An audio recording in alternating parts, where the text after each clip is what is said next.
Há pouco tempo, filosofia parecia ter virado coisa do passado, uma perda de tempo para um mundo tão acelerado. Felizmente, a filosofia voltou a ocupar mais espaço no mundo atual. Hoje vamos filosofar um pouco aqui no programa com o ensaísta Manuel Soares Bulcão Neto. É com ele que a jornalista Mônica Silveira conversa agora. Olha, Danilo, é com grande prazer que eu estou aqui ao lado do Manuel Soares Bulcão Neto, um escritor, ensaísta, também analista judiciário do TRT e com trabalhos com temas bem curiosos.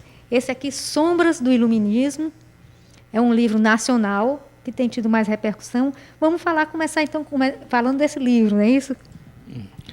Bem, neste livro aqui eu trato do desenvolvimento do iluminismo, né? Do seu surgimento e da sua degeneração em cientificismo, né? Ou seja, o iluminismo, que surgiu como uma ideologia libertadora, né, terminou dando origem a duas ideologias intolerantes, que é o caso do racismo científico e do socialismo científico, e também do liberalismo ortodoxo, né, que também almeja cientificidade. Fala sobre a transformação da ciência em uma religião, com todos os seus defeitos, intolerância, fundamentalismo, tentativa de responder a todas as perguntas, dogmatismo. Pois é, o livro ele trata sobre este assunto. E o que mostra que não é a religião, não é a ciência, é o radicalismo que prejudica tudo, né? Porque ele surgiu, como você falou, para libertar a sociedade de um radicalismo religioso. Exato. Né? E acabou se tornando uma coisa também radical do ponto de vista científico. O que prova que nós temos um impulso inato religioso e que procura uma válvula de escape. Negar isso é o primeiro passo para se cair nessa armadilha. O radical de esquerda, ele tem todas as características de um fanático religioso, né? É uma pessoa aferrada a dogmas, embora se diga científico, ele não, embora se diga adepto da ciência, ele não segue aquelas regras da ciência, que é o questionamento, o autoquestionamento. Um dos trechos do livro, inclusive, diz que existe uma certa comodismo para, quando não se encontra respostas, partir para o lado da religiosidade. Tem uma parte do livro que fala disso, né? É o seguinte, a ciência busca o seu conhecimento lá fora, observando os fatos. Já os sistemas religiosos vão procurar no passado, nos livros sagrados, na sabedoria dos antigos. Não é isso? O que a gente vê, é que muitos que se dizem amigos da ciência idolatram Darwin, idolatram Freud, idolatram Einstein, idolatram Marx, da mesma forma que os religiosos idolatram os textos de Maomé. Não tem diferença. Exatamente, eu estou dizendo assim, que existe o cientista, existe aquele diletante da ciência que quer fazer da ciência a panaceia, certo? Quando a ciência não é panaceia. A ciência, ela própria estabeleceu para si os seus limites. Veja o caso do princípio da incerteza de Heisenberg, né?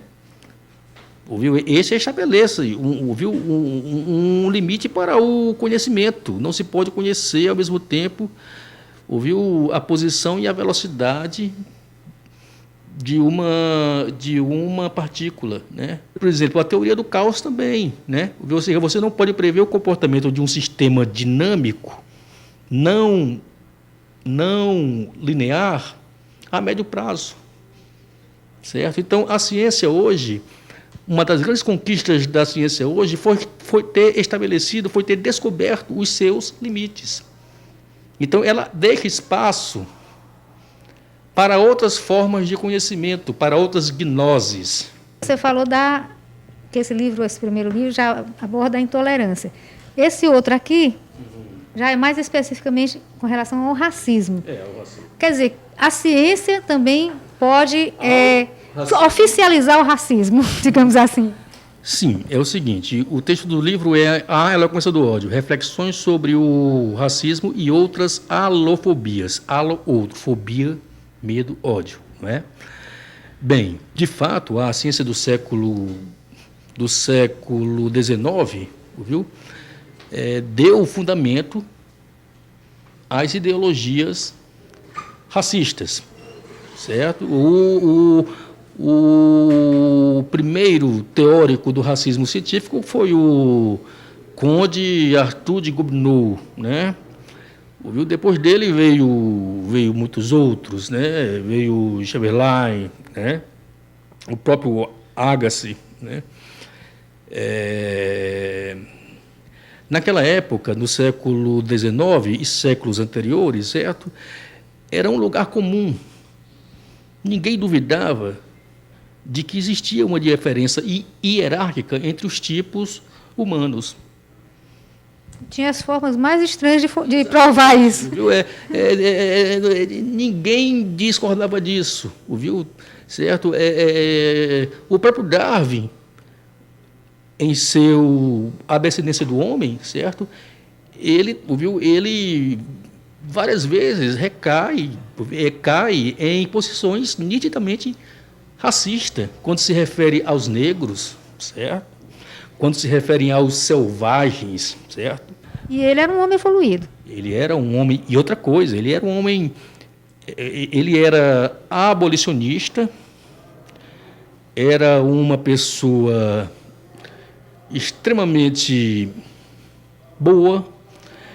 Em sua estada no Brasil, quando da sua viagem a bordo do Beagle, certo? Ele ficou horrorizado com a escravidão aqui no Brasil, certo? Ao sair do Brasil, ele disse: nunca mais hei de retornar a um país escravocrata. Ele simpatizou com os negros aqui.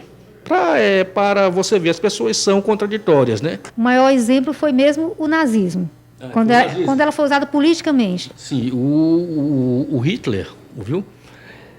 Apropriando-se de uma sentença do Haeckel, né? Que era amigo do Darwin, e foi também um grande evolucionista, que inclusive criou o termo ecologia. O Hitler dizia que o nacionalsocialismo é biologia aplicada, né?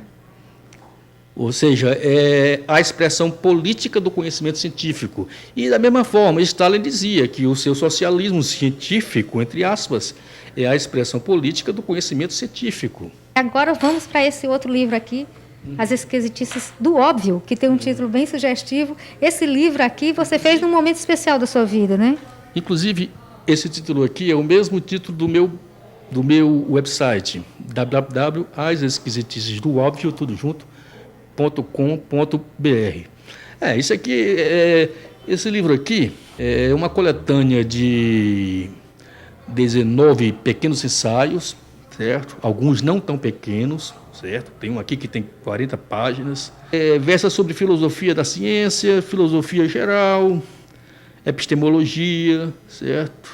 E quejandos, né? Entendeu? Ele é bem variado, é uma salada, né? Bucão, e agora o próximo projeto qual é?